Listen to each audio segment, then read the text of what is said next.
Attention, you're listening to The Todd Huff Show, America's home for conservative, not bitter talk and education.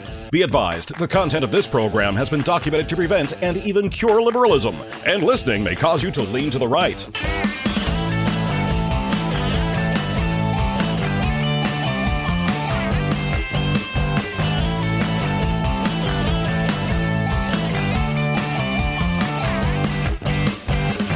And now, coming to you from the Full Suite Wealth Studios, here is your conservative but not bitter host, Todd Huff. Yesterday, my friends, there were fireworks in Washington, D.C., as we have come to expect. We're in the midst, as I've said many, many times for a long, long time, we're in the midst of a cold civil war. It is, the emotions are cranked all the way up. We've got a lot of things that we're fighting about. Plus, there's a government shutdown, a partial government shutdown. It looks like the Department of Homeland Security, which, listen, I'm not a fan of all these departments and everything, but there are legitimate responsibilities our government has in protecting the homeland, whether there's an actual Department of Homeland Security or not. But the things that are happening within that department, protecting the homeland, are legitimate. Sometimes we're doing maybe things we shouldn't be doing and so forth as it pertains to certain things. But there's a lot of things that are happening in there that are absolutely the job of the government. And those apparently are going to be stopped here for at least a period of time with the temporary government shutdown, which will begin tonight, depending upon when you're listening to my lovely voice here. Tonight, Friday night, the 13th, 11:59 p.m. That looks to be where we're headed. When the clock strikes midnight, yes, my friends, we know what happens. There will be a government shutdown unless something, which again, is not going to happen because the Senate and the House are both not even going to be there. Anyway, this is where we're headed. But there's fireworks of another variety that happened yesterday when Pam Bondi, Attorney General here in the U.S., was called to testify. And again, there was just a lot that I want to unpack and discuss here today as it pertains to the Epstein files, the Department of Justice, oversight from Congress over matters like this. That's what I want to talk about here today, my friends. Thank you for tuning in. Friends, are you tired, though, of spending your hard-earned money at businesses that take that money, turn around, and support leftist causes? Well, you're not alone, for starters, and that's exactly why we created Freedom Marketplace. Freedom Marketplace is it's totally free to you. It's a searchable directory of businesses that share your values. These are businesses that are pushing in the right direction and the same direction as you. And they vowed not to support leftist candidates or leftist causes. There's no login required, no strings attached. You can create an account, but you don't have to. You can go and look at the directory and find businesses that are good, patriotic businesses that are, again, pushing in the same direction you were pushing. Check it out today, freedommarketplace.net. That's the place where you can go to find a listing, a directory of listings there, freedommarketplace.net, liberty and business for all. Okay, let's talk about the Jeffrey Epstein controversy. There's theories, there's conspiracy theories, there's all sorts of things surrounding this. This is an emotionally charged thing, and for good reason. And I want to start by asking you, what do you think reasonable people want? What is the reasonable expectation and outcome of what has happened here? We want justice, but people in Congress know this, and they create spectacle to make it look like they're trying to pursue justice, but what they're trying to pursue is politics. I don't want my side doing that, and we'll talk about that a little. I think we want evidence. I think we want people who have enough evidence against them to face the consequences of that, which would be a trial. They need to be presumed innocent and so forth. We don't just want people locked away, I don't think, for suspicion. I remember, again, I was on a jury. I've shared this on here. You know this. I've told stories about this. It was a pretty impactful thing for me to be a part of. There was a jury that I was on back 8 years ago now, I believe. And it involved the death of a little boy. It wasn't a murder trial. It was a conspiracy to commit murder trial, and it was horrific. But one of the things the attorneys for the defendant said at the very beginning was that he basically acknowledged, because he knew when it got time for evidence to be introduced to the jury that we were going to see things that painted his client in an absolutely horrible light. And during the questioning process, right, both the prosecutor and the defendant are able to dismiss jurors that they think won't be beneficial to the outcome that they're seeking and so forth. But even during that process, the questions that the defendant, or the defense attorney, I guess, was asking were questions to decide if the people on the jury, could be fair. You know, what happens if you understand that the person on trial, this was the sort of questions that he was asking our juror pool. What happens if you find out that the charges that the man you are going to be hearing his case, if those involve children? And some people, the guy next to me literally said, if someone is alleged to have harmed a child, I think they're guilty no matter what. These aren't the things that people make up. Now, was he just saying that to get off the jury? Is that really what he believes? I don't know. But that's not good either, right? I mean, you want to be impartial. You want to say, listen, these charges are terrible. Let's take a deep breath and let's actually spend our time not being angry and just looking for someone to blame. Let's make sure that this person is the one who needs to be held accountable. And some people can't do that. So we want evidence. We don't want just suspicion. We definitely don't want the equivalent of modern day witch trials and so forth. Then you've got the fact, and I alluded to this off the top, you've got oversight from Congress versus political theater. Congress absolutely has oversight, and they can ask questions. They can request that the Department of Justice or other representatives of the executive branch come in and give an accounting of some of the things that are going on, and this is fair game. But political theater is unfortunately the name of the game. In fact, if you watched any of that spectacle yesterday, you will know exactly what I'm talking about. At one point in the process, Representative Jayapal from Washington State, there were victims, Epstein victims, were in that hearing room. And those are small rooms. When I was in D.C., I went to a couple of hearings, I guess. And they were in the room, and Representative Jayapal asked Pam Bondi, turn around, she says. Look at the victims behind you and apologize to them. Now listen, this is not how legitimate oversight is done. This was done to elicit a reaction. Pam Bondi refused to turn around. Of course, there's pictures of this, and they're saying, look how heartless she is.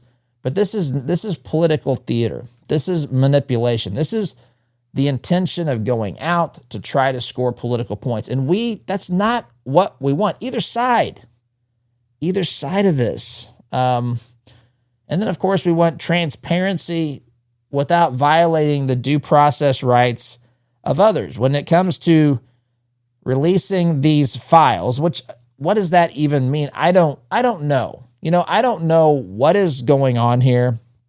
There's a lot of questions. And you get things that are released, and then they're heavily redacted. The law that Congress passed last year, I think it basically called for these to be as transparent as possible. But the problem is there are other laws on the books. I mean, friends, when a new law is passed, it doesn't just supersede anything else that's out there, right? This is part of the reason we have courts to go back and interpret these things and say, look, I don't know how to, sometimes the courts will say this, Congress needs to address this because this is irreconcilable. This law is saying that this needs to be basically not redacted at all. But then there's another law that says if you're releasing these, you have to respect, certain information and privacy and of victims and even people who are potentially alleged. I mean, there might be reasons. There might be a lot of reasons. A lot of laws and red tape. We want transparency. We don't want to simply because the crimes are heinous to throw that aside, which again is an interesting thing to talk about right now because people are claiming that those who are deported civilly here in this country are having their due process rights taken away. They are not. It's a different process when you're not being charged criminally. That's the reason that they do it. If it's a civil, if they choose to enforce it civilly, it's not the same process. It's not the same burden of proof. You don't get a trial by jury trial and those sorts of things. If it's a civil charge and you're not here, if you're not here legally and you can't prove it, the process is simply deportation. But you have people crying that that's somehow a violation of people's rights, when in reality it isn't.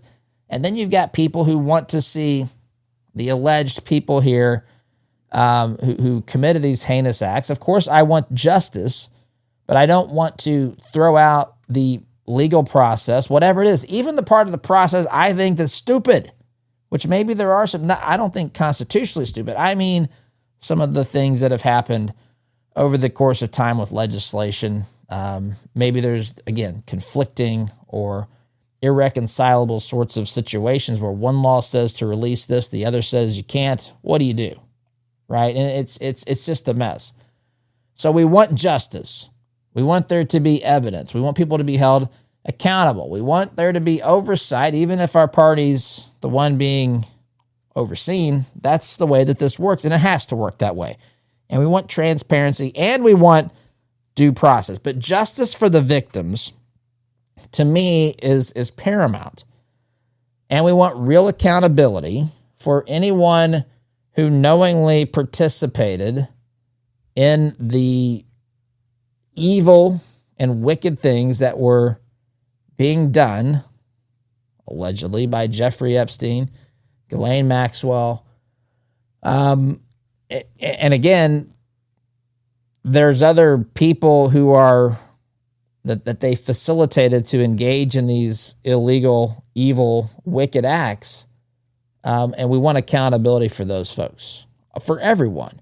We want justice for the victims, transparency, without destroying innocent people, and a clear explanation of what exists and what does not. And that's part of this as well. I know about a year ago, Pam Bondi had mentioned all this evidence they had that's sitting there on her desk, and it's just not been smooth since that point in time. It hasn't been. And of course, that raises lots of questions. Why wasn't it smooth? Are they trying to protect somebody? Is there a legal reason? Is there something else going on here? When we talked about the Epstein files or heard about the Epstein files, which we've heard about them for years, I think some people expected or had envisioned in their mind almost, if it's a physical paper trail or a digital paper trail, there's folders with names of people and then evidence, pictures, videos, text messages, emails, whatever that implicates each person. Some people thought that maybe Jeffrey Epstein had almost like a customer log. This person came in, he paid me, and he got, this is what happened. These are the names of the victims. I don't know that we've not seen that, if it does exist. I don't know that it does exist, but that's what a lot of people had in mind. And so when that's not forthcoming or that's not being presented to the public, then there's lots of questions about this. And I understand, understandably so. They need to answer these questions. What do they have that, they act as though they've released virtually everything, I guess. I don't know, but do they have more information, more evidence? Are there laws on the books that prevent them from being released? How heavily redacted do these things have to be? Are they opening themselves up to a lawsuit if there is if they release something and they don't have the evidence to charge somebody? What happens there? I don't know the answers to these questions, but it would be nice to have a clear explanation. And you can't have that when one side. Listen, you can make the case that Pam Bondi is trying to, sweep whatever's left of this under the rug and just obstruct and all that. You can make the case, certainly. You can also make the case that the other side is trying to make a spectacle out of this. By the way, where were they? Where were they just a little over a year ago when their guy was in office and there wasn't even a peep about this stuff? This stuff, the Epstein files have been have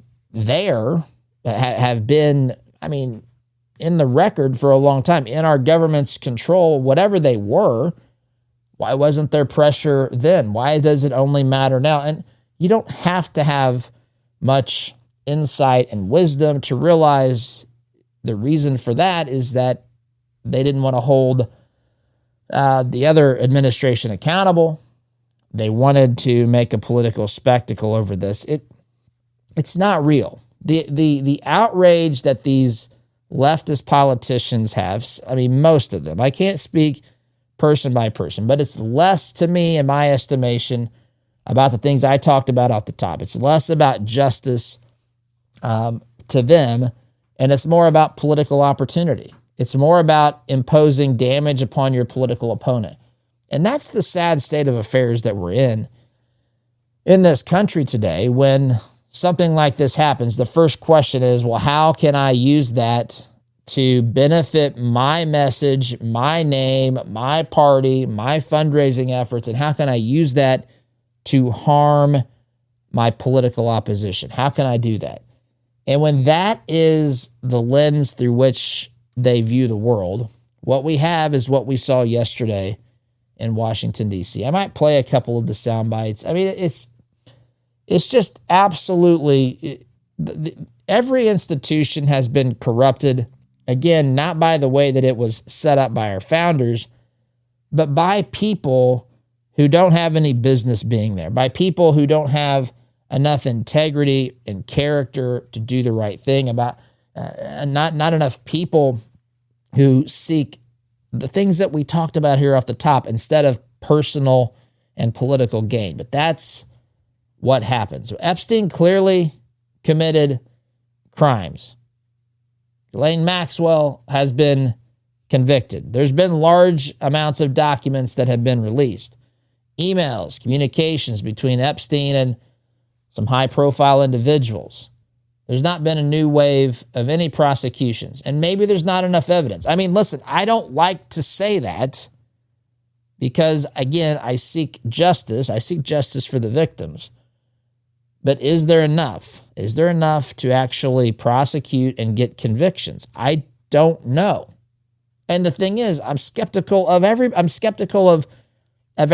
because of the political ramifications, especially now that we're in a midterm election year. And that's what the left loves, that. And so let's make a spectacle of this. And it's so ironic to me. I don't agree with these people politically, but if they were being fair and asking questions and trying to get to answers and not just trying, in some cases, there was Jerry Nadler, who's going to be retiring from Congress, from the People's Republic of California, who also, by the way, dozed off during his colleague Jamie Raskin's, I think, opening remarks in the hearing. But Jerry Nadler you get 5 minutes. And this is something else. I don't know if you understand it, but the average person, I don't know if they understand.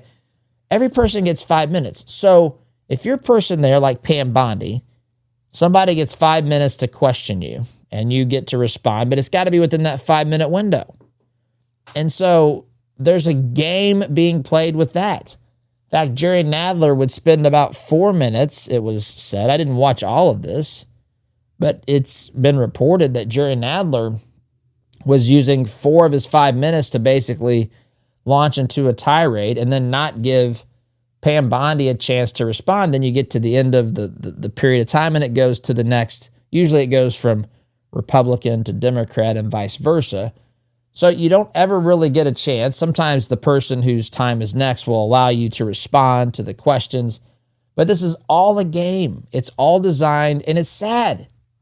It's all designed for political, to get a desired political outcome when what we should be trying to get is desired justice. Whatever that is. Whatever that is. So we have all these things, and there's a lot of suspicious stuff, some really, maybe some damning stuff, but is suspicious enough to bring criminal charges.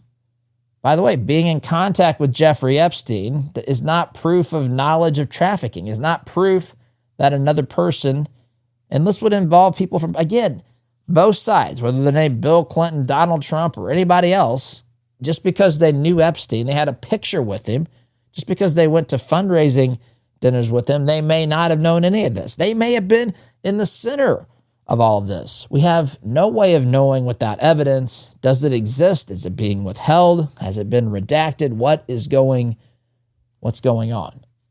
So more on this, my friends. I don't have the answer. This is aggravating to me. It puts someone like me to come on here and talk about. I have to talk about this stuff. But what do I say about it? Because nobody really knows the truth. And it's a spectacle on one side. There's the realities of what we actually have, what exists on the other. And then there's a desire to protect yourself if you're Pam Bondi. And it's hard to candidly go through this objectively. It's easy to come on here and rant on one side or the other, but I'm just being...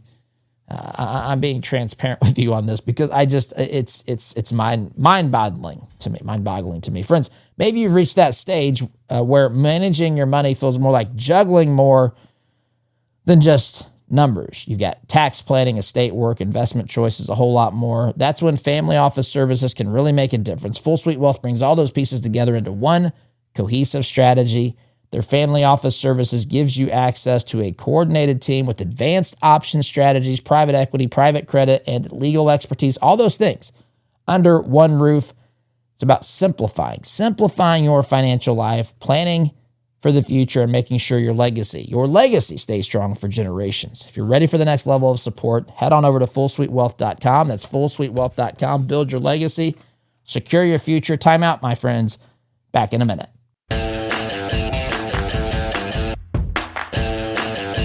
Welcome back, my friends. I realize some people can say, Todd, that's naive. This is, this is just the way the world works. And maybe you're right. Actually, I know that's the way the world works. But demanding that we try to maintain a society that follows the law, that holds our politicians accountable, that seeks justice for victims. I understand that what I'm fighting against is often, is candidly rooted in pure evil. I understand all those things, but it doesn't mean that we cease trying to achieve it. If we do, what do we have left that's worth fighting for, my friends? Many people assume that these, again, files meant organized case files and that implicated powerful individuals, lots of powerful people, and that these things were ready to be indictments, and that's simply not what we have. Maybe that exists somewhere. We haven't seen something quite like that. We don't know what remains sealed or unseen, what remains redacted.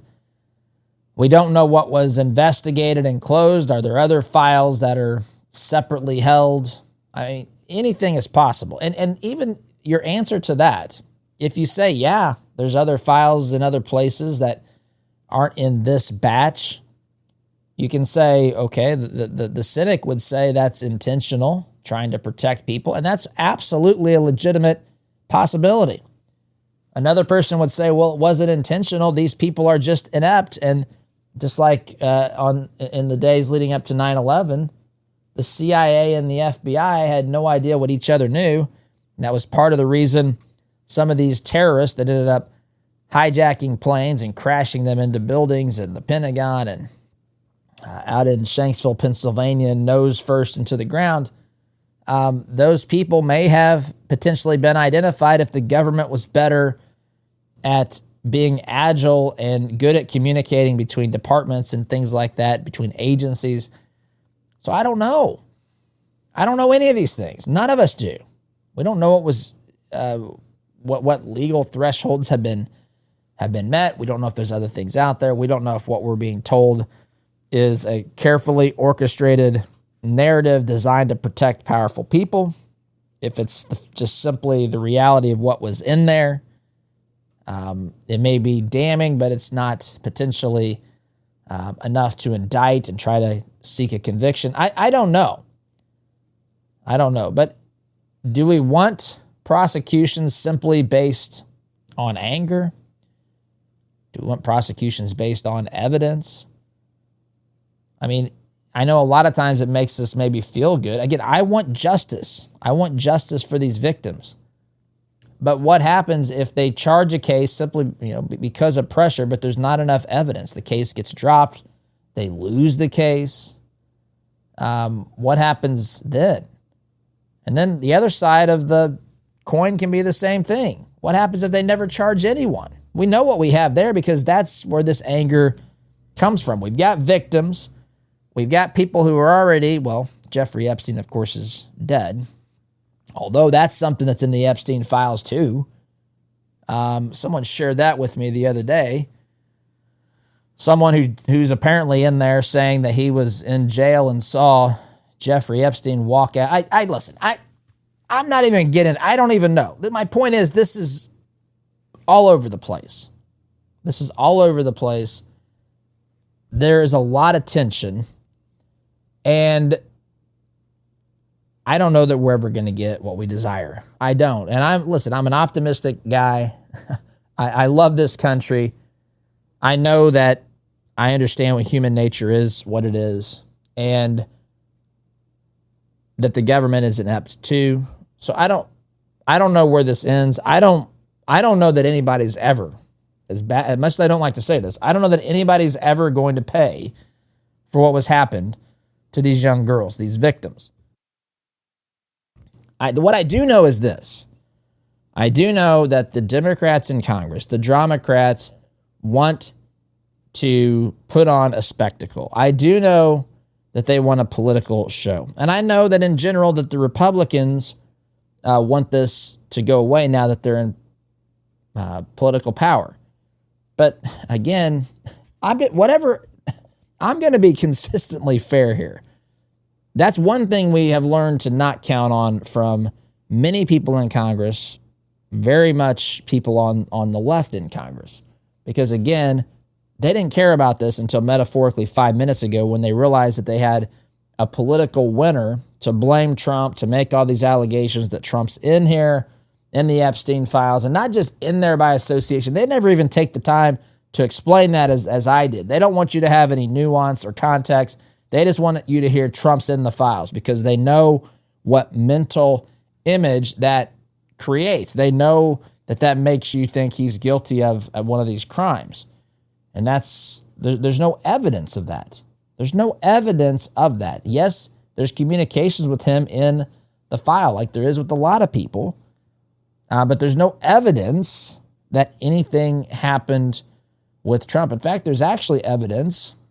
Trump kicked him Epstein out of Mar-a-Lago and so forth. There's evidence that Trump didn't want anything to do with Epstein and some of the things that he was aware of, his character and behavior. He may not have known about any of this stuff. We don't know. There's no evidence. But we know that the Democrats want a spectacle. They want to show, they desire there to be obstruction in the Department of Justice when Republicans are in office. And by the way, to my Republican friends out there, my conservative friends out there, when the shoe is on the other foot and Democrats are in Congress, we should be fair to them as well. This isn't just a one-way street here saying be fair to us when we're in office, but when you're in office, we're going to carry on in the same nonsensical ways. You won't get that from me. I'm sure there's other people out there that talk about politics who will behave like that. If that's your thing, if you don't care about truth and justice, and just want the firebrand stuff that leads you nowhere, but anger and never having any answers, then people can consume that if they want. That's not what we do here. I'm trying to make sense of this, and I don't have the answers. I am fumbling through this with you. I don't know.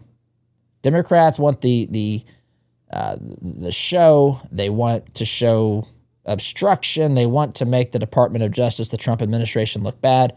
Republicans want to avoid damage from the narrative. Both sides are going to want sound bites and clips. And so it creates this incentive, especially for the people who are on the opposition, for, factor in social media and what happens online and so forth, this viral confrontation, that opportunity that exists. And so that's kind of what happened. I mentioned earlier that Representative Jayapal asked Pam Bondi to turn around and to apologize to the victims of Epstein who had made their way into the hearing yesterday. Again, we went through that. They have the right to be there. But creating a public confrontation in a hearing is not focused on justice. That's focused on optics. That's focused on putting the person that you're questioning in a real pickle. So again, the way that you use your time when you're given the opportunity to ask questions, you can choose to make it into a spectacle, or you can choose to pursue truth. This pursuit of truth is much less sensational. It's much more boring to people out there in the low information crowd that just want to be entertained by the next social media clip. So they choose the other. Many of these choose the other. And so there you have it. That's where we are. This, in a way, feels a bit endless. We've got Epstein, who is dead. We've got conspiracy narratives that fill the vacuum. I'm not dismissing every one of them. I'm just saying that's what's there. Public assumes that the elites are being protected. Totally legitimate explanation, possibly. Government communicates poorly. They don't know how to manage anything. There's rules and red tape and bureaucracy. And all this, it's like a perfect storm. And every delay further deepens our suspicions. Every crazy little thing that happens makes this more of a head scratcher to the average person. So, friends, if you're curious about Kratom, if you've heard the bad things about it, you read the headlines, you want to know more about it, head on over to Christopher'sOrganicBotanicals.com. They're a family-run company. They partner with farmers in Indonesia to get the kratom, and it's tested for safety and purity. There's no chemicals, no fillers, no shortcuts. This isn't the synthetic junk that other people are out there selling. It's a trusted herbal option that's been used for generations, and it is a real alternative for people looking for something that doesn't come with a warning label that is as long as the CVS receipt. So you can research there. You can research elsewhere. When you're ready to make a purchase, start with the Kratom Starter Pack. Coupon code Todd Huff saves you 10% on your first order. Christopher'sOrganicBotanicals.com. That's Christopher'sOrganicBotanicals.com. Truth, tradition, transparency, and yes, time out for me, my friends. Back in just a minute.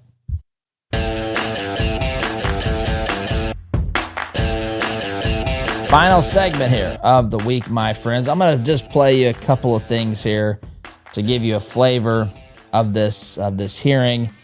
These clips, by the way, you'll find in our Daily Truth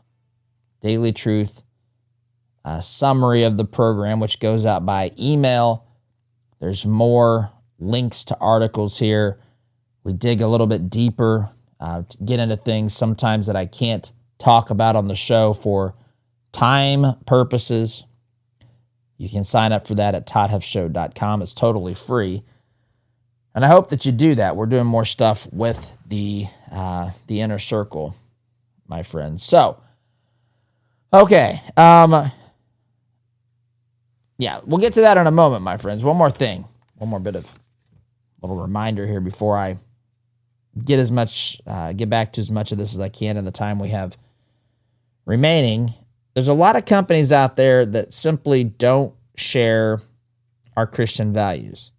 The good news is we do not have to invest in them. At 48 Financial, they specialize in biblically responsible investing. They'll help you screen out companies that go against your faith, that go against your values, and they'll help you create a plan that's tailored to your specific goals. They handle the heavy lifting. All you have to do is complete an easy assessment so that you can focus on what really matters.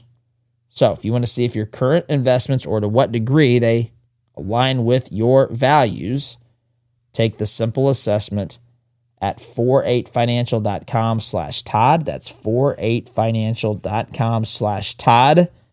48 Financial, because your values matter, my friends, and so does your money. All right. I referenced this clip a couple of times earlier. Representative Jayapal addressing Pam Bondi, wanting her to turn and to apologize to the victims, which again, it's just the spectacle. This is not how adults behave, but this gets applause by people on the left. And candidly, sometimes things like this get applause from the right. I have got no problem if a representative goes after someone who's being evasive and not answering questions. This happens all the time. And people like Senator Kennedy, when this is in the Senate, do a great job of exposing it and holding people accountable in, I think, the right way. This is not. This is spectacle, what you're about to hear here.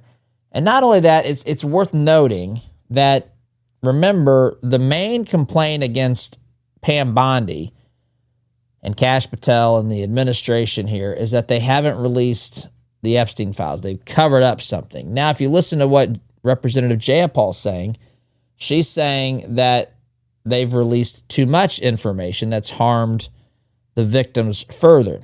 Again, the purpose here is for her to inflict harm on Pam Bondi, on Republicans, trying to hammer home the point that they've caused all this. They're not fit for office. Vote for us in November. That's where this is headed. So here's Congresswoman Jayapal making her comments to Pam Bondi during her 5 minutes of questioning during the hearing yesterday.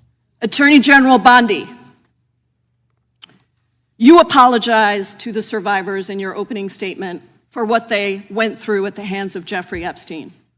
Will you turn to them now and apologize for what your Department of Justice has put them through with the absolutely unacceptable release of the Epstein files and their information? So, again, turn around and apologize, right? She already admitted that she'd apologized to them for what they went through. They should be apologized to. Pam Bondi didn't create the mess, and where were previous departments of justice on this? There's crickets. Why didn't Democrats listen? Why didn't they care about this in the past? They suddenly care about this again for obvious reasons. There were, again, some other fireworks. Pam Bondi, this is a short clip of Pam Bondi going after Representative Jamie Raskin, referencing his, as many members of Congress have, a very incredible, very stellar record when it comes to stock trading. She made this comment during her testimony as she was being, attacked by people like Raskin as well. The Dow is over $50,000. I don't know why you're laughing. You're a great stock trader, as I hear, Raskin. The Dow is over 50,000 right now. Yeah, she says you're a great stock trader. Why are you laughing at what I'm saying here? You're benefiting from this. Again, this is just the spectacle that it's become. I I don't have problems with calling people out, referencing some of the other shenanigans. I both think there should be a certain amount of respect in the halls of Congress, while at the same time, not so much respect where we don't pretend that we see what's really going on in Congress and some of these questions. As it's been said before, in the land of the blind, the one-eyed man is king, my friends. And we have people that are spiritually and politically and culturally blind, or they're doing intentionally so, blinded by their own ambitions, personal enrichment, personal power, party preference. And what's the cost of that? The cost of that is that victims in this case are paying the price. Friends, I've got to go. I hope you have a wonderful weekend. We'll see you on Monday. SDG.